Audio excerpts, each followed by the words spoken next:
It's Jason Herthler with DIRECTV Sports here with PAULIE MALIGNAGGI, and we have a few questions for you, PAULIE, in advance of Saturday's showdown, lightweight title unification bout between Robert Easter Jr. and Mikey Garcia. As a boxer who has fought taller, lankier men, what would you do, or what would you recommend that Mikey does to counter Robert Easter's height and reach advantage? Well, assuming Robert is going to use that height and reach advantage, Mikey probably wants to change the looks on his way in, feint his way in, use a lot of probing and decoy shots in order to get Robert to react to them, and then when he reacts to them, it kind of gives you an in to start making your entrance and throwing the harder shots. You know, you have to have a little bit of a disguise if you have an athletic, tall guy who knows how to use that height. You can't just come in the front door, so to speak. What about Robert Easter? Does he need to keep his distance and use his jab against Mikey, or is should he turn this into a slugfest given his size advantages?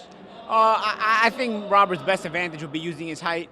Robert's strongest asset, though, is his body punching. So it's a little bit of a catch-22 because I think his best route to winning this fight is keeping the distance and having an excellent disciplined jab, as well as his great positioning and balance. But I do think at times he might want to touch the body because that's what he's really best at, in my opinion.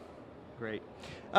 We saw the fighters in their media workouts through the week. They both look very fit. Looks like they are both going to make weight. What does a fighter have to do in the couple of weeks leading up to the fight to get his weight down to ensure that he makes weight? Well, there's different things to do for different fighters. Everybody's body is a little bit different. Obviously, you have the dieting and whatnot, and being disciplined, and timing your meals correctly, and the size of your meals. And obviously, it's not just enough that they're healthy. A lot of times, they also have to be kind of smaller. And then, of course, you go through that water draining period at the end. And sometimes you have to dehydrate and whatnot. It depends. It's different for every fighter. Different fighters have to go through different scenarios and different situations. But it's never. Usually, most of the time, it's a challenge before the challenge of the fight. What kind of dietary things did you do to get ready for your fights? A lot of times, especially at the end, I was staying away from any kind of carbs, even certain vegetables, that will retain water. It became difficult to even have those, like say broccoli or things like that. Like things that you would assume are healthy, but they may retain some water. So sometimes you have to, when you're dehydrating, you have to keep those things in mind too. I would take the salt out of my diet again to eliminate more water as well and sweat out more weight. But of course, the early part of camp, you want to just stay disciplined. You're not losing the water. You have to stay disciplined and having healthy, correct meals and timing them right. So, given that you dehydrate somewhat and you limit your diet to make weight, what happens in the 24 hours after weigh-in? How do you regain your strength, and how much weight do you want to put on? Well, you put on the weight that you probably trained at during camp for the bulk of the training camp. You probably spent the bulk of the training camp at a certain weight. So if you're the kind of fighter that has to lose a lot of water, then you probably rehydrate back to that weight where you spent most of the training camp.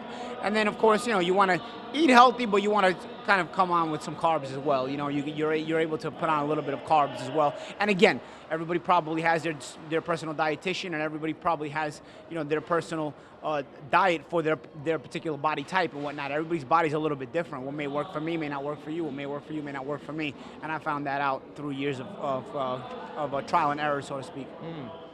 So Mikey's fighting at 135. He's talked about going up to 147 if he wins this fight, as opposed to unifying the belts in the lightweight division. What do you think should he win on Saturday, what do you think his best next move is? It's difficult to tell. You don't ever know what's in Mikey Garcia's mind. He's very sporadic with his decision-making as to what fights he's going to take.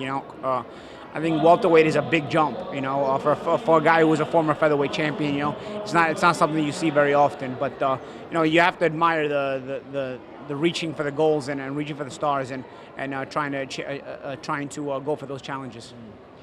When you were fighting, how did your power translate when you went up in weight? We've seen Mario Barrios, his power translating terrifically at a heavier weight. How do you think Mikey's power would translate, and do you think he should stay at 135? I think Mario Barrios is probably a bad example because he's still growing. So when you're still growing, you're probably going to translate more power going up in weight, as opposed to when you get older and your body just stops having such a fast metabolism, and you go up in weight. You didn't really grow into the weight class. You kind of fell into that weight class, you know. Or a guy who purposely moves up in weight for the challenges. That's also a tricky situation as far as taking your power up with you. So a lot of times you want to be more crafty, you want to be more cunning, and have a lot of trickery up your sleeve.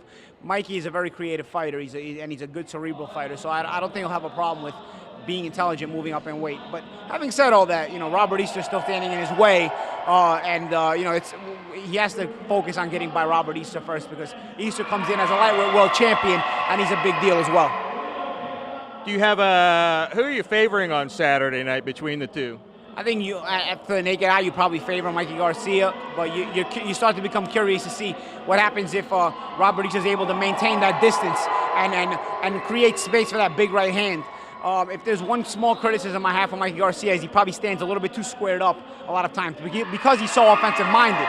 And in standing so squared up, he's able to be more hittable, you know. And I think Robert Easter, especially with that big long right hand, can maybe be able to take advantage of it. But it's not as simple as just throwing the right hand. You have to have the proper balance behind it. You want to be able to not fall in with it, so that in case it doesn't do anything, or in case you miss with it, you're not falling into the traps of Mikey as well. So it's chess, not checkers, so to speak, as they say. So you have to think your way through it, but you have to do it at light speed. Great. Thank you, Paulie, for joining us. That's it from Staples Center. This is Jason Arthur for DIRECTV Sports. We'll see you Saturday night on Showtime and DIRECTV for the title unification bout between Mikey Garcia and Robert Easter Jr. See you then. Thanks.